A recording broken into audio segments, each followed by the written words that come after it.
അസ്സലാമു അലൈക്കും വറഹ്മത്തുള്ളാഹി വബറകാതുഹു.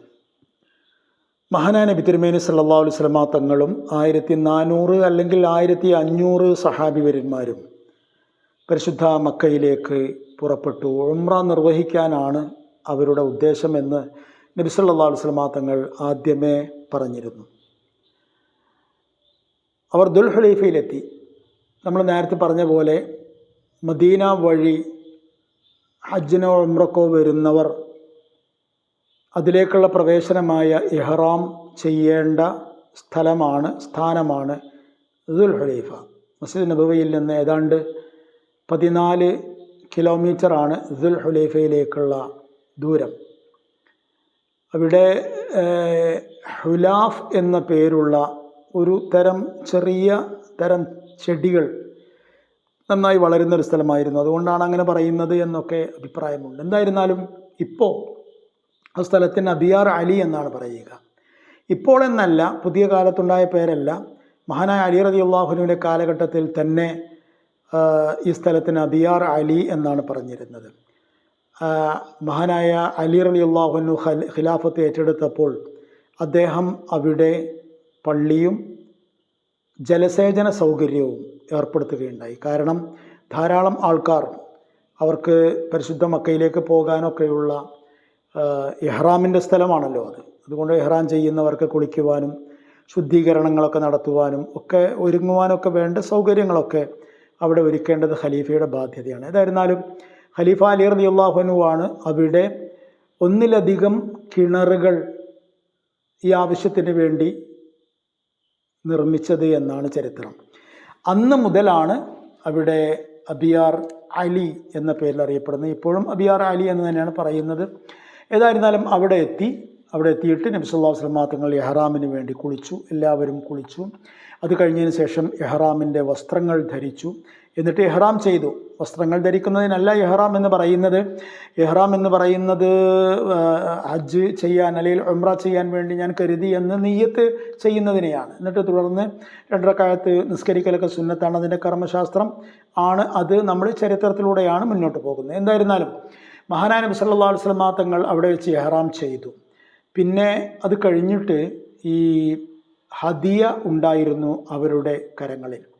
സുന്നത്തായ ഹദിയാണ് എന്നാണ് ഷാഫിഈ മദ്ഹബിലെ അഭിപ്രായം. എല്ലാവരും അറുക്കൽ നിർബന്ധമായതല്ല. അതേസമയം ഐച്ഛികമായൊരു കാര്യമാണ് ഹജ്ജിനും ഉംറക്കും ഒക്കെ ഒരു ബലി നൽകുക എന്ന് പറയുന്നത്. അങ്ങനെ ബലി നൽകാനുള്ള മൃഗങ്ങൾ അവരോടൊപ്പം ഉണ്ടായിരുന്നു. അതിനെ തഖ്ലീദ് ചെയ്തു. തഖ്ലീദ് ചെയ്യുക എന്ന് പറഞ്ഞാൽ ഖല്ലദ എന്ന് പറഞ്ഞാൽ അർത്ഥം മാലയണിയിച്ചു എന്നാണ് അർത്ഥം. അങ്ങനെ ഒരു പരിപാടി ഉണ്ടായിരുന്നു ആ കാലഘട്ടത്തിൽ. നബി സല്ലല്ലാഹു അലൈഹി വസല്ലം തങ്ങളുടെ കാലഘട്ടത്തിലാണ് പ്രധാനമായും അത് നമ്മൾ കാണുന്നത്. എപ്പോഴും അങ്ങനെ ചെയ്യുന്നില്ല, അങ്ങനെ ചെയ്യേണ്ട ആവശ്യമില്ല. കാരണം ആ കാലഘട്ടം എന്ന് പറയുന്നത് ഈ പരിശുദ്ധ മദീന വിട്ടാൽ പിന്നെ അങ്ങകലെ മക്കായിലെത്തുന്നത് വരേക്കും വിജനമായ മരുഭൂമിയാണ്. ഈ മരുഭൂമിയിലാണ് സത്യത്തിൽ ഈ കൊള്ളക്കാർ, പിടിച്ചുപറിക്കാർ അവരൊക്കെ തന്നെയും തമ്പടിക്കുന്നതും താവളമടിക്കുന്നതും. അപ്പോൾ അവർ ആരുടെ കച്ചവടം കണ്ടാലും എന്ത് വസ്തു കണ്ടാലും അവർ പിടികൂടി സ്വന്തമാക്കും. അത് അവരുടെ ഒരു ജീവിത മാർഗം കൂടിയായിരുന്നു. അതുകൊണ്ട് അങ്ങനെ ആരും ഈ മൃഗങ്ങളെ തട്ടിയെടുക്കരുത്, കൊള്ളയടിക്കരുത് എന്നതിന് വേണ്ടിയാണ് പരിശുദ്ധ മക്കായിൽ നിവേദിക്കാൻ വേണ്ടിയുള്ള, ജാഹിലിയ കാലഘട്ടത്തിലും അങ്ങനെ പതിവുണ്ടായിരുന്നു, ഈ മൃഗത്തിൻ്റെ കഴുത്തിൽ എന്തെങ്കിലും ഒരു സാധനം തൂക്കിയിടും, ഒരടയാളം ഉണ്ടാക്കും. ചുരുക്കി പറഞ്ഞാൽ ആ അടയാളം കണ്ടാൽ ഇത് പരിശുദ്ധ മക്കയിലേക്കുള്ള മൃഗമാണ്, ബലിമൃഗമാണ് എന്ന് മനസ്സിലാക്കും. ജാഹിലിയ കാലഘട്ടത്തിൽ തന്നെ അങ്ങനെ ഉണ്ടായിരുന്നു. ഇസ്ലാം വന്നപ്പോൾ ഇസ്ലാമിലും അങ്ങനെ തന്നെ ചെയ്തത്. കാരണം അത് മതപരമായൊരു നിഷ്കർഷ എന്നതിനപ്പുറം അതൊരു സുരക്ഷാ മെഷറാണ്, ഒരു സുരക്ഷയുടെ ഒരു മാർഗമാണ്. അതായത് അങ്ങനെ ചെയ്താൽ പിന്നെ ആ മൃഗങ്ങൾക്ക് അപകടമൊന്നും വരില്ല. അതാണ് ഇതിൻ്റെ പ്രത്യേകത. എന്തായിരുന്നാലും അങ്ങനെ ഇഹ്റാം ചെയ്ത് ഈ പറഞ്ഞ പോലെ ബലിമൃഗങ്ങളാണ് എന്ന് ആർക്കും തിരിച്ചറിയാവുന്ന വിധത്തിലുള്ള അടയാളമൊക്കെ ചാർത്തിയതിന് ശേഷം അവർ പുറപ്പെടുമ്പോൾ തന്നെ പിന്നെ വേറൊരു കാര്യമുണ്ട്. ഇന്നത്തേതുപോലെ ടെലിഫോൺ സൗകര്യമോ അല്ലെങ്കിൽ ചാനൽ സൗകര്യമോ ഒന്നും ഇല്ലാത്തൊരു കാലമാണ്. അങ്ങനെയൊക്കെ ആണെങ്കിൽ തന്നെയും മദീനയിലുള്ള ചലനങ്ങളെല്ലാം മക്കായിൽ അപ്പോൾ അറിയുമായിരുന്നു, തിരിച്ചും അങ്ങനെ അറിയുമായിരുന്നു. അതിനൊരു പ്രധാനപ്പെട്ട കാരണം എന്താണെന്ന് വെച്ചാൽ, മക്കായിലേക്ക് വരികയും പോവുകയും ചെയ്യുന്ന ട്രേഡ് റൂട്ടുകൾ, കച്ചവട റൂട്ട് മദീനയിലൂടെയാണ് പോകുന്നത്. അപ്പോൾ ഈ നിരന്തരമായി രാവില്ലാതെ പകലില്ലാതെ കച്ചവടക്കാർ അങ്ങോട്ടും ഇങ്ങോട്ടും പോയും ഒന്നും കൊണ്ടേയിരിക്കുകയായിരിക്കും. അപ്പോൾ മദീനയിലുള്ള എല്ലാ നീക്കങ്ങളും അവിടെ നിന്നറിയും. ഈ അറബികൾക്കൊരു പ്രത്യേകതയുണ്ട്. എന്താണെന്ന് വെച്ചാൽ, സൊറ പറഞ്ഞിരിക്കുക എന്ന് പറയുന്നത് ഇപ്പോഴും അവരുടെ ജീവിതത്തിലൊരു വലിയ സംഭവമാണ്. റോഡിൻ്റെ വശങ്ങളിലൊക്കെ പ്രത്യേകം കെട്ടിയുണ്ടാക്കിയ മാടങ്ങളിൽ ഇരുന്നു കൊണ്ട് അവർ രാത്രി ഏറെ ചെല്ലുന്നത് വരേക്കും സംസാരിച്ചിരിക്കും. അതിപ്പോൾ നമുക്ക് കാണാൻ കഴിയും. അങ്ങനെയുള്ള ഈ സംസാരത്തിലൊക്കെ തന്നെയും നാട്ടിൽ നടക്കുന്ന ഓരോ ചലനങ്ങൾ, അതിനെ സംബന്ധിച്ചുള്ള ഓരോരുത്തരും ചമയ്ക്കുന്ന വ്യാഖ്യാനങ്ങൾ, വിശദീകരണങ്ങൾ, ഇതൊക്കെയാണ് സാധാരണ ചർച്ചയിൽ ഉണ്ടാവാറുള്ളത്. അപ്പോൾ ഇത്തരം ആൾക്കാർ തമ്പടിക്കുകയും അവരിരുന്ന് ചർച്ച ചെയ്യുകയും ചെയ്യുന്ന ഇടത്താവളങ്ങളുണ്ടാവും.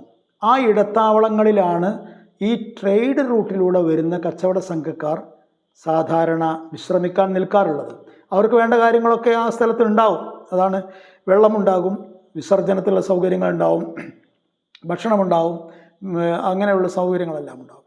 അപ്പോൾ ആയതുകൊണ്ട് ഈ കുറച്ച് വൈകിയായിരിക്കും, അതായത് നമ്മൾ ഇന്നത്തേതുപോലെ നിമിഷാർദ്ധം കൊണ്ട് നമുക്ക് ലോകത്തിലെ ഗ്ലോബിലെ എല്ലായിടത്തേക്കും വിവരം എത്തിക്കാൻ കഴിയുന്ന പോലെ ഒന്നും എത്തിക്കാനൊന്നും കഴിയുമായിരുന്നില്ല. പക്ഷേ മദീനയിലുള്ള കാര്യങ്ങൾ മക്കയിലും, മക്കയിലുള്ള കാര്യങ്ങൾ മദീനയിലും അറിയുമായിരുന്നു, നല്ല മാർഗം ഉണ്ടായിരുന്നു. പിന്നെ അത് സ്വാഭാവികമായൊരു കാര്യമാണെന്ന് നമ്മൾ പറഞ്ഞു. മറ്റൊന്നുമുണ്ട്, മക്കയും മദീനയും തമ്മിൽ ശത്രുതയിലാണ് ഈ സംഭവങ്ങളൊക്കെ നടക്കുന്ന സമയത്ത്.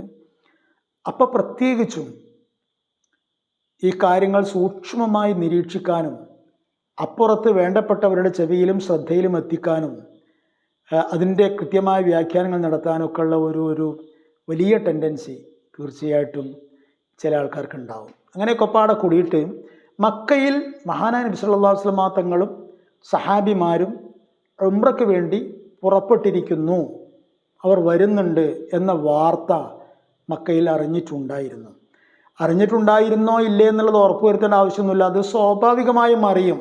കാരണം നമ്മൾ ഈ പറയും പോലെ സ്വപ്നം കണ്ടു പിറ്റേന്ന് നേരം വിളക്കുമ്പോൾ തന്നെ ഉംറയ്ക്ക് പോകുന്നു എന്നല്ല, മറിച്ച് സ്വപ്നം കണ്ടു, അത് ചർച്ചക്കിട്ടു, പിന്നെ ഒരുങ്ങാൻ പറഞ്ഞു, അങ്ങനെ കുറേ ദിവസങ്ങൾ വേണ്ടി വരും.